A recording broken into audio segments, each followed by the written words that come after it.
అందరికీ నమస్కారం. ఈరోజు కథ నా ప్రాణం నీకోసం episode number 29.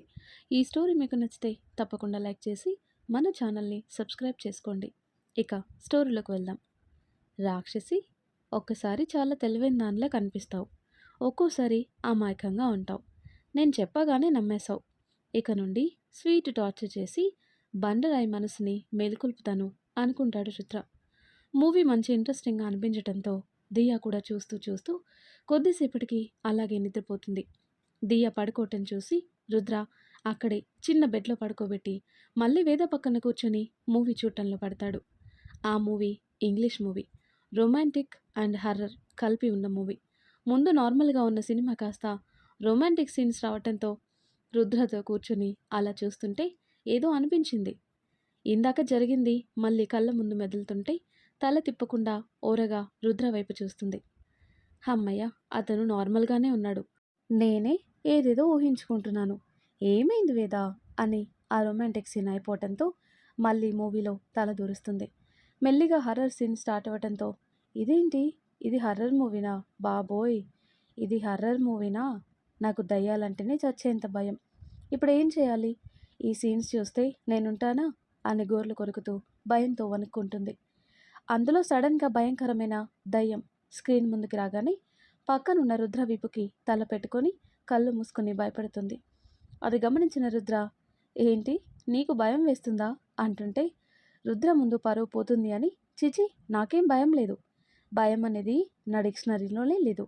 I'm Brave girl, నాకు దయ్యం సినిమాలంటే చాలా ఇష్టం, ఇంట్రెస్టింగ్గా చూస్తాను, చూడండి కావాలంటే అని మేకపోతు గాంభీర్యం చూపిస్తూ నార్మల్గా కూర్చొని చూడటానికి ట్రై చేస్తుంది.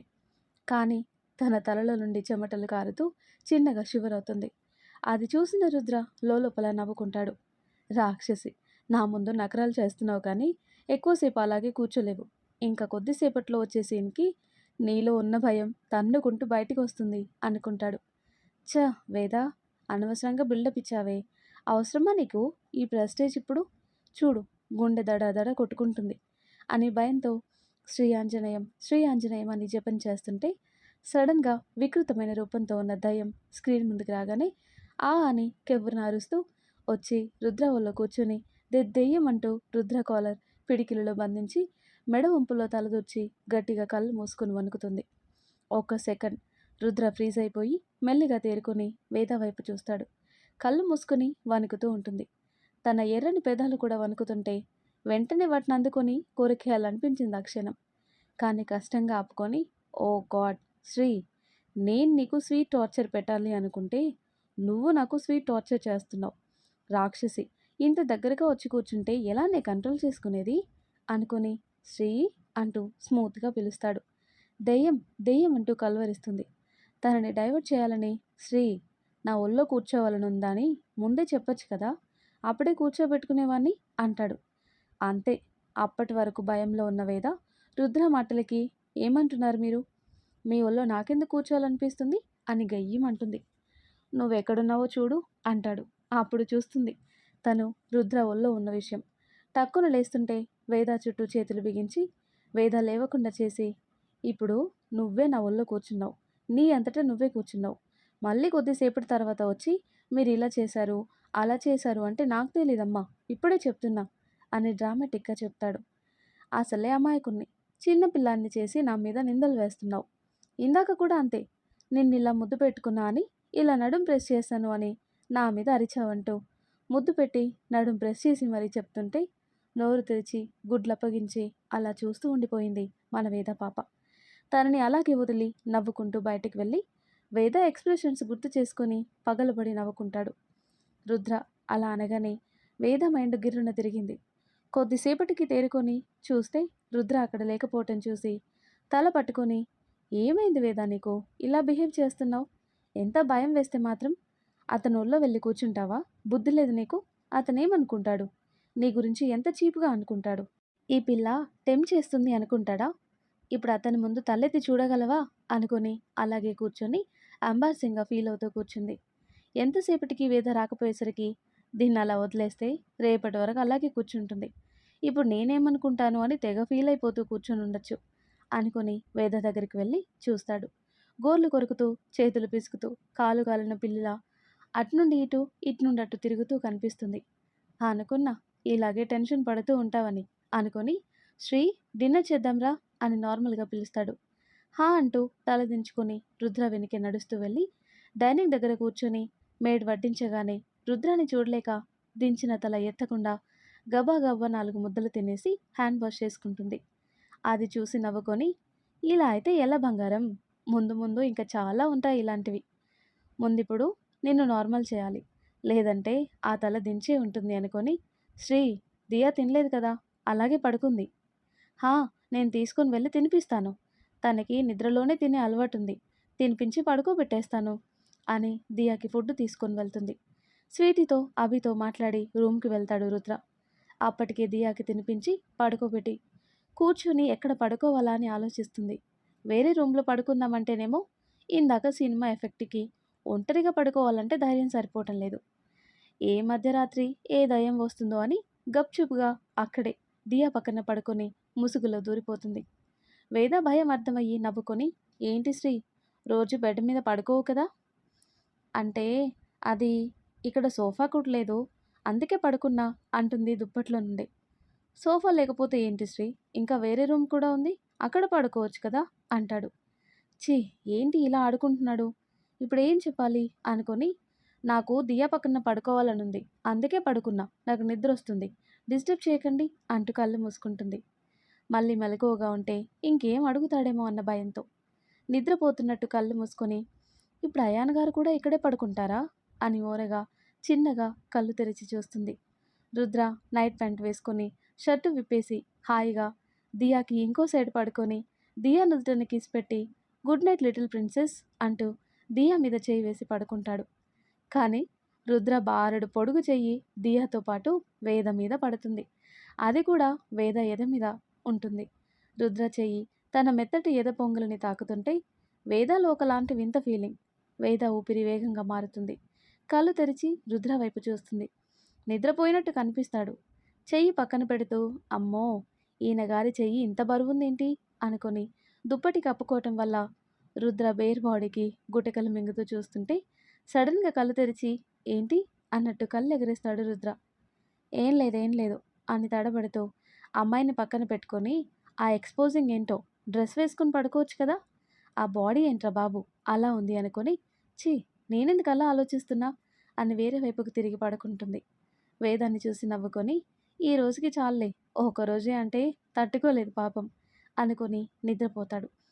స్వీటీ డిన్నర్ చేసి రూమ్కి వెళ్తుంటే అభి కూడా తన వెనకే వస్తుంటే, ఏంటి నా రూమ్కి వస్తున్నావు అంటూ అభిని డౌట్ పడుతూ అనుమానంగా చూస్తుంటే, రేపు పెళ్ళయ్యాక నీ పక్కనే కదా పడుకోవాలి, అందుకే ఇప్పటి నుండే ప్రాక్టీస్ చేద్దాం, ఏమంటావు అని స్వీటీ వైపు అభి అడుగులు వేస్తుంటే, ఏంటి ప్రాక్టీస్ చేసేది, అదేమైనా ఎగ్జామ్ అనుకున్నావా, మా అన్నయ్యకి చెప్తాను, కాళ్ళు విరిచి పొయ్యిలో పెడతాడు, బుద్ధిగా వెళ్ళి పడుకో అంటూ అభి ముందుకొస్తుంటే స్వీటీ వెనక్కి వెళ్తూ చెప్తుంది.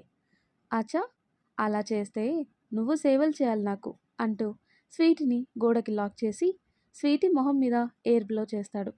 స్వీటీ పరవశంగా కళ్ళు మూసుకుంటే అభి తన చూపుడు వెలుని స్వీటీ నుదుటి మీద నుండి, ముక్కు మీద నుండి, లిప్ మీద నుండి కిందికి వస్తూ గడ్డం మీద నుండి కంఠం మీదిగా వెళ్తూ ఇంకా కిందికి తీసుకొని వెళ్తుంటే నెక్స్ట్ ఎక్కడికి వెళ్తుందో తెలిసి గుండెలో అలజడి మొదలై ఒక్కసారిగా అభిని హక్ చేసుకుంటుంది. హక్ చేసుకున్న స్వీటీ మెడ మీద ముద్దు పెట్టి బయట చేస్తాడు అంటూ మొలుగుతుంది. హక్ చేసుకున్న స్వీటీ తలని వెనకకు వంచి చెర్రీ సూరిస్తున్న స్వీటీ పెదాలు అనుకుంటాడు. పువ్వులో మకరందాన్ని దోచుకుంటున్న తేనెటీగల స్వీటీ నుండి అధరామృతాన్ని దోచుకుంటూ స్మూత్గా మొదలైన ముద్దుని హార్డ్గా మార్చేస్తాడు. నాలుగుతో సయ్యాటలాడుతూ మరోవైపు స్వీటీ టాప్ లోపల నుండి నడుం మడతలని సవరించే పనులు పడతాడు. స్వీటీకి ఊపిరి తీసుకోవడానికి కష్టమవుతుంటే అభి వీపు మీద కొడుతుంది వదలమని. వదలాలని లేకపోయినా చిన్నగా కొరికి వదులుతాడు. రేయ్ ముద్దుతో చంపుతావా అంటూ వేగంగా ఊపిరి తీసుకుంటూ కొరికిన చోట రక్తం రావటంతో అభి వీపు పచ్చడి పచ్చడి చేసి, ఎవరైనా ఇలా ముద్దు పెడతారా పంది, చూడు ఎలా కొరికేశావు అంటూ చూపిస్తుంది. ఏం చేయను బంగారం, వాటిని చూస్తే నాకు జున్ను ముక్కలా అనిపించింది, అందుకే కొరికేసా, అస్సలు వదలాలనిపించలేదు, ఎంత స్వీట్గా ఉన్నాయో, హనీ ఫ్యాక్టరీ ఉంది అంటూ మళ్ళీ పెదాలు అందుకొని కొరికిన చోట ఎంగిలి చేస్తూ లిక్ చేస్తాడు. కొద్దిసేపటికి దూరం జరిగి స్వీటీ ఒళ్ళో పడుకుంటాడు. ఏంటి సార్కి ఈరోజు నా మీద ఒక్కసారిగా ఇంత ప్రేమ పుట్టుకొచ్చింది అంటూ అభి తల నిమురుతూ అడుగుతుంది. చాలా హ్యాపీగా ఉంది, అందుకే నీతో ఇలా సెలబ్రేట్ చేసుకుంటున్నా అని చిలిపిగా కన్ను కొడుతుంటే వీపు మీద ఒక్కటేసి ఎందుకంత హ్యాపీ అని అడుగుతుంది. మీ అన్నయ్యకి పెళ్ళయింది, ఇక రుద్ర లైఫ్లో సెట్ అయిపోయినట్టే. వేద తొందరగానే మీ అన్న ప్రేమని అర్థం చేసుకుంటుంది. మీ అన్న తనని ఎలాగైనా మాయ చేస్తాడులే. ఇక మన పెళ్ళే నెక్స్ట్. నా లైఫ్లోకి నువ్వు వచ్చేస్తావు. నువ్వు నేను నెక్స్ట్ మన పిల్లలు. ఫ్యామిలీ లేని నాకు కూడా ఒక ఫ్యామిలీ వచ్చేస్తుంది. మన పిల్లలు, నువ్వు, నేను, బ్యూటిఫుల్ ఫ్యామిలీ. ఆ రోజు కోసం వెయిటింగ్ అంటాడు. స్వీటీ, మన పెళ్ళయ్యాక మన ఫ్లాట్లో ఉండటం నీకు ఇష్టమే కదా? అంటే ఇంత పెద్ద ఇంట్లో ఉండి అక్కడ చిన్న ఇంట్లో నువ్వు ఉండగలవా? రేయ్, నువ్వెక్కడుంటే అక్కడుంటాను. చెట్టు కింద గుడిసెలో అయినా సరే నువ్వు నా పక్కనుంటే చాలు. నీ ప్రేమ ముందు ఇవన్నీ నథింగ్ రా అంటుంది. అలా ఇద్దరు కబుర్లు చెప్పుకుంటూ ఫ్యూచర్ గురించి కలలు కంటూ ఎప్పటికో నిద్రపోతారు. ఉదయం కళ్ళు తెరిచిన రుద్రకి ఏదో బరువుగా అనిపించి కళ్ళు తెరిచి చూస్తే దియా తన పొట్ట మీద అటో కాలు ఇటో కాలు వేసి పడుకుంటే వేదానేమో రుద్ర ఎద మీద తల పెట్టుకుని పడుకుంది. ఆ క్షణం ఎంత హ్యాపీగా అనిపించిందో రుద్రకి. ఒక తండ్రిగా, ఒక భర్తగా తన ఫ్యామిలీ అనిపించింది. రుద్ర తన పక్కనున్న ఫోన్ తీసుకుని ఆ మూమెంట్ని ఫొటోస్ తీసి బంధిస్తాడు. వేద నుదుటిన ముద్దు పెట్టుకుని అలాగే చూస్తూ ఉంటాడు. చిన్నగా వేద కదులుతుంటే తను లేచిందని అర్థమయ్యి టక్కున కళ్ళు మూసుకుంటాడు. వేద ఎలా రియాక్ట్ అవుతుందో చూద్దామని. కళ్ళు మూసుకొనున్న తన చెవులకి వేణునాదం విన్నంత హాయిగా రుద్ర గుండె చప్పుడు వినిపిస్తుంటే తనకి తెలియకుండానే వేద పేదాలు అందంగా విచ్చుకుంటాయి.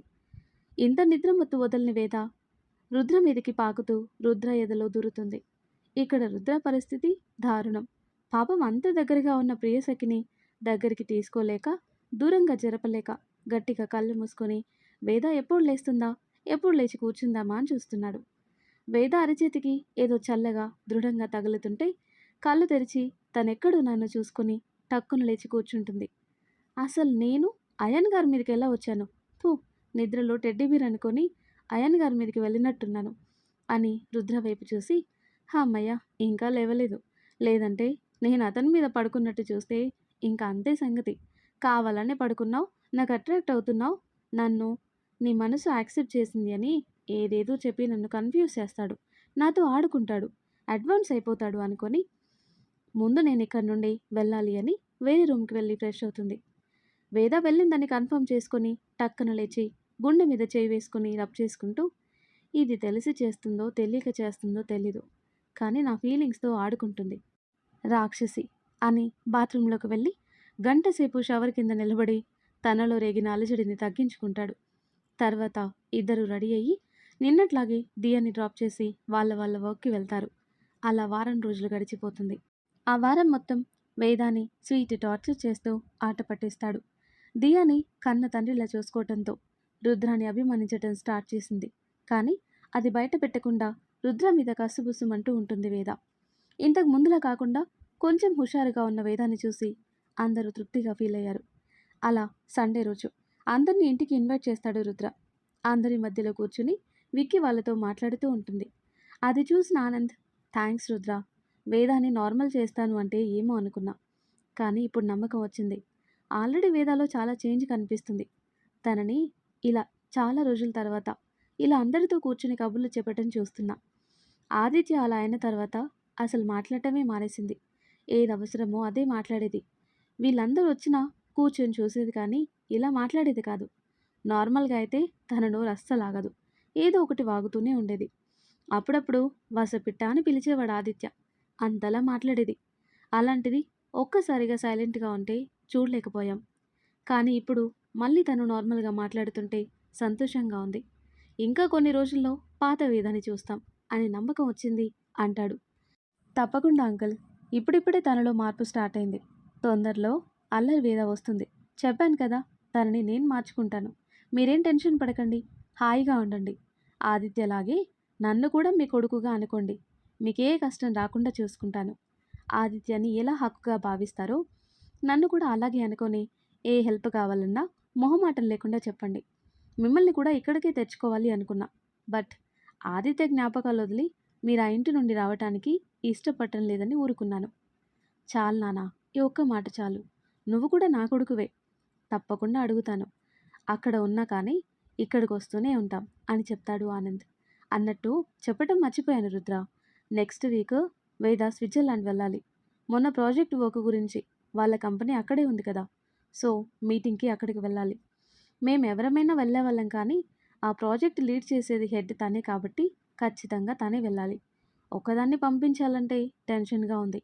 నువ్వు ఫ్రీగా ఉంటే తనకి తోడుగా వెళ్తావా నాన్న అంటాడు ఆనంద్. ఓకే అంకుల్, తనతో పాటు నేను కూడా వెళ్తాను. ఎలాగూ అక్కడ బ్రాంచ్ ఆఫీస్ విజిట్ చేయక చాలా డేస్ అయింది. ఒకసారి విజిట్ చేసినట్టు కూడా ఉంటుంది. తనని తీసుకొని నేను వెళ్తాను అంటాడు రుద్ర. థ్యాంక్స్ రుద్ర, నువ్వుంటే ఇంకా టెన్షన్ ఉండదు. దియాని మేం చూసుకుంటాం. మా దగ్గర వదిలి వెళ్ళండి అని చెప్తాడు. చూద్దాం అంకుల్, వేద ఇష్టం తెలుసుకొని వెళ్దామంటే తీసుకొని వెళ్దాం అంకుల్. మీరిద్దరూ టైం స్పెండ్ చేస్తే మీ మధ్యలో ఉన్న దూరం తగ్గుతుంది అనుకుంటాడు మనసులో ఆనంద్. వేద అక్కడే ఉండటంతో వేదాన్ని పిలిచి పక్కన కూర్చోబెట్టుకొని అదే విషయం గురించి చెప్తాడు. నేను ఒక్కదాన్ని వెళ్తాను కదా మావయ్య, ఆయనకెందుకు ఇబ్బంది అంటుంది వేద. అవునవును అంకుల్, వెళ్తుంది. తనకి చాలా ధైర్యం ఉంది. She is brave girl. నిన్న చూశాను కదా ఎంత బ్రేవ్ గర్ల్లో అంటాడు ఓరగా వేద వైపు చూస్తూ. కావాలనే వెటకారంగా అంటున్నాడని అర్థమయ్యి రుద్ర వైపు కొరకొర చూస్తుంది. స్విట్జర్లాండ్లో కూడా దయ్యాలుంటాయంట, తెలుసా అంకుల్, మీకు తెలుసా అంటూ వేదాన్ని చూస్తాడు. ఈ దయ్యాలేంటి రుద్ర అంటూ రుద్ర చూపు ఎక్కడుందో చూసి ముసిముసిగా నవ్వుకొని వాళ్ళ మధ్యలో ఉండటం ఎందుకని అక్క నుండి వెళ్తాడు ఆనంద్. ఏంటి మామయ్య ముందు దయ్యాలు గియ్యాలు అని చెప్తున్నావు? నేనేం భయపడను, నాకేం భయం లేదు అంటుంది ఎటో చూస్తూ. అవును, నీకు భయం లేదు. నీకు చాలా ధైర్యం ఎక్కువ. చాలా ధైర్యవంతురాలివి కదా, అందుకే నాకు తోడుగా స్విట్జర్లాండ్ వరకు తోడుగా వస్తావా? నీకు భయం లేదు, కానీ నాకు భయం. అందుకే నిన్ను తోడుగా తీసుకొని వెళ్దాం అనుకుంటున్నా. ఏమంటావు అని కళ్ళు ఎగరేస్తాడు. అంటూ ఆలోచించి సరేలే పోనీ పాపం, నువ్వు కూడా భయపడుతున్నావు కదా, వస్తానులే నీకు తోడుగా. నీకేం భయం లేదు ఓకేనా అంటూ తిప్పుకుంటూ వెళ్తుంది. వెళ్తున్న వేదాన్ని చూస్తూ నవ్వుకొని, రాక్షసి, ఒప్పుకోవు కదా, నువ్వు ఆల్రెడీ నాకు పడిపోయావు. కానీ నీ మనసు ఒప్పుకోవటానికి రెడీగా లేదు. ఈ జర్నీ అయిపోయే వరకు ఒప్పుకునేలా చేస్తాను అనుకుంటాడు రుద్ర. అందరూ కలిసి డిన్నర్ చేసి ఎవరింటికి వాళ్ళు వెళ్తారు. రుద్ర రూమ్కి వచ్చి చూసేసరికి వేద లేకపోవటంతో బాల్కనీలకు వెళ్ళి చూస్తాడు. ఆకాశం వైపు చూస్తూ ఒంటరిగా నిలబడి ఉన్న వేదాన్ని చూసి, ఏంటో ఎప్పుడు చూసినా ఏదో ఆలోచిస్తావు రాక్షసి, ఏదో ముసలమ్మలాగా దేశాన్ని మొత్తం ఉద్ధరించేదానిలా అనుకుని తనని డైవర్ట్ చేయాలని హాయ్ ముసలమ్మ అంటాడు.